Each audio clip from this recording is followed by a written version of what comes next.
behind me in this pit spot right here is the fastest street car in North America. You guys probably never heard of it. We had never heard of it till a little bit ago, but this is in fact the fastest street car in North America. And even though it looks pretty weird, it's a street car. It's street legal, it's plated, it's insured, it's all that stuff. I'm gonna go find the owner and talk to him about why the heck he built this thing. It's a masterpiece, you could say. All right, we're here with Rod. You are the owner and kind of brainchild of this thing.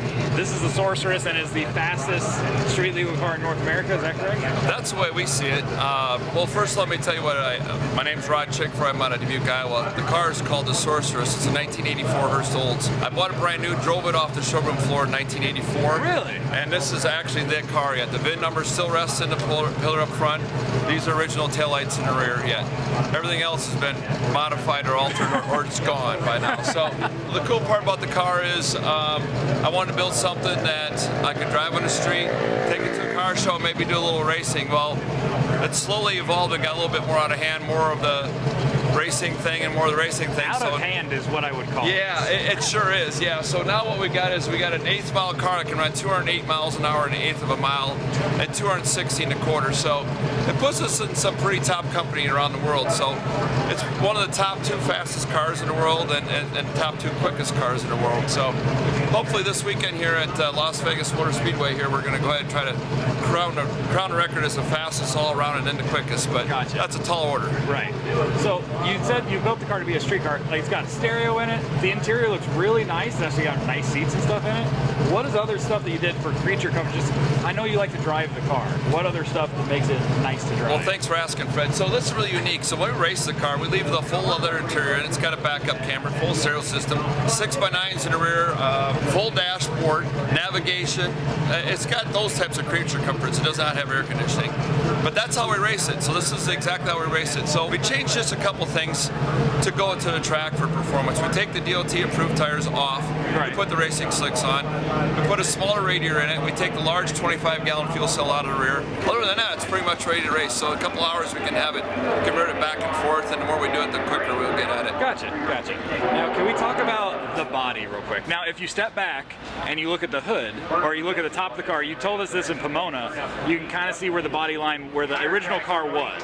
Yes, for sure. So when I tried to design a new body style, we had to keep in mind that it had to be efficient for going fast. This has been an 8-year-long build. So in the meantime, we had to bring in some professionals and aerodynamics, and they're telling us about how to get the wind over the top of the roof and get underneath the airfoil or the spoiler in the rear and stuff in there. So there's some fundamental things that we're stuck to with this car. We run a 36-inch hooser in the back. The top wheel tub's right here. So that's another fundamental thing you got to get over. You got to get this big tub here, and now you got to make it look swoopy and aerodynamic. So what I had done was originally I bought a 3-inch wide metal strap, is about 1/8 inch thick, 20 foot long, and I welded it to the side of the original car. You can see the original car is still sitting here. You can see that metal strap. I welded to the side, and that's how the bodywork began on building the car and the way it looks today. That's fascinating. What are we looking at under the hood? What's the power plant? What's the transmission? What's all that? Okay, so when I thought of the car, I didn't want to take the journey of just buying something else. I wanted to have our own, so that's why the body's so unique. I wanted to do my own thing, and same with the engine. So we did a lot of investigation with looking around and find out what can hold water and be efficient and stay cool in the street. So with that, we yielded and we talked to Dick Maskins at DART. This is obviously a long time ago. Fred Manley has a good relationship with him over there, and they said that they would take our commission and they put water, the machine water in the heads and a block for us so we can run for extended periods of time. Manley developed the combustion chamber, kind of changed it from the nitrous, with the flame travel being different for our boosted type of engine. And we did some other stuff. We did some stuff with the head studs and all that, but I kind of call it our own motor because it's like we dictated what we really wanted to have done. Right. And so now what we got is a 640 cubic inch motor. It's got a very, very short stroke to it, a 4/900 size piston in it. So the efficiency is pretty good. So right now I think that yesterday we ran something like 75 or 80 pounds of boost and only like 68 pounds of back pressure or something like that. So we feel that we're well over 5,000 horsepower. Jeez. And so you guys built the motor to basically last a street drive and be able to beat on it and then go back to street drive and not break it so many times. That's exactly right. Over-engineered. We wanted to over-engineer it. Another feature this car had that I failed to mention before is electronic hood. When I'm on the street, I don't have 2 people assist to take a hood on and off, so Right. I push a button, the hood is all actuated. automatically up and down, so the whole front opens and closes. That's a creature comfort nobody has. It's pretty cool. It's pretty badass. So it's taken a long time to develop something like that because it has to be strong, look good, fit the bill, have turn signals, lights in it like that with electronic motor, and it only weighs like 57 pounds total. The whole front end? The whole front end, yes. Jeez. Yeah. Well, let's see this hood. Okay, let's see. Let's see I'm this going to hood. cycle the hood down for these guys. Okay, so he's simply just up and down.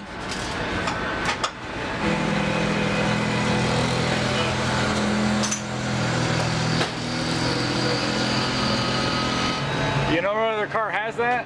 Conan sakes. That's about the only one I can think of. Well, I don't know. There's a lot of cars that have tilt front ends, but it's what we needed to do to complete this project, to get it out of the way so we could work on it at just the push of a button. So it's pretty unique, yeah, I think.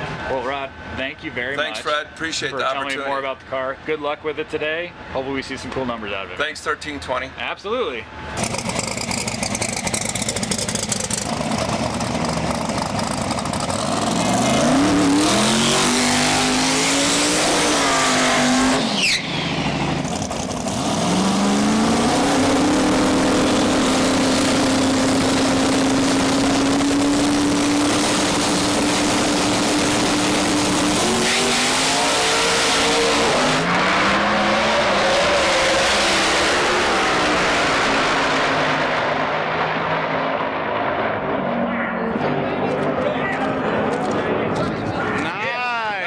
Nice pass. We got something. Yeah. The Sorceress is in the fives. Just put a new engine in tonight, and it paid off.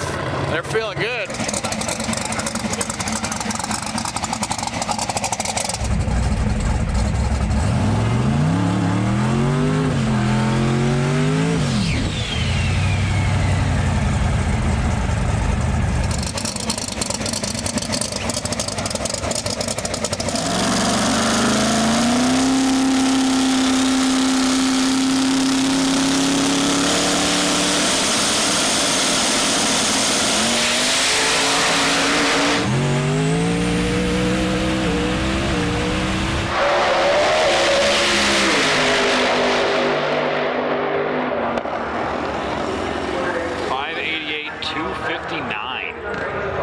Back in the 580s, they're that close to their PB. Maybe we'll see a 570 out of it this weekend. That'd be pretty epic for them. Nice. Right where you want to be, huh? Back in the 80s? 70s would be. Yeah, I know. You want to be in the 70s, but back in the 80s. I like that. 50s. What's you guys' goal for the weekend? 70s, 265. That would be nice. That would be nice. It's got the power for it. Yeah. Just figuring it all out. Made it to the finish line without something wrong. Yeah. Back in the 580s. Yeah, that feels that. good. I bet. 580, I mean, hell, who cannot be happy about a 588 thing in a 3,000 pound machine? So, and 259 is not bad. I think that actually is probably really close to the third or fourth fastest pass ever in the world. So, we're going to take that. It's progress. More importantly, that we needed a little building block here from what we've been. We've had some headaches in the valve train. It held all together. It still looks good.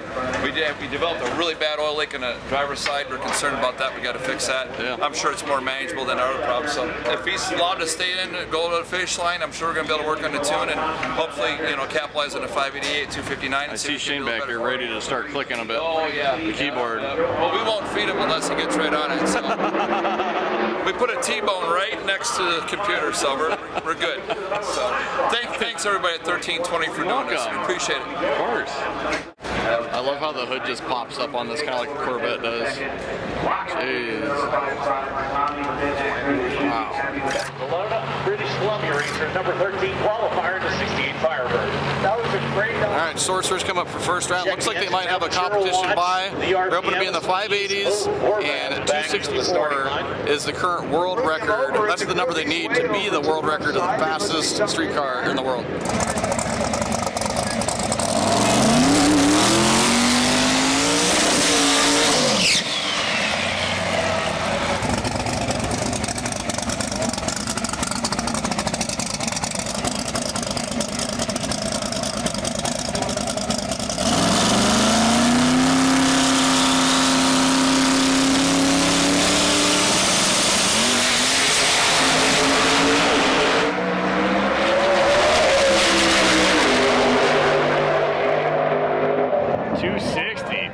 295 and 260.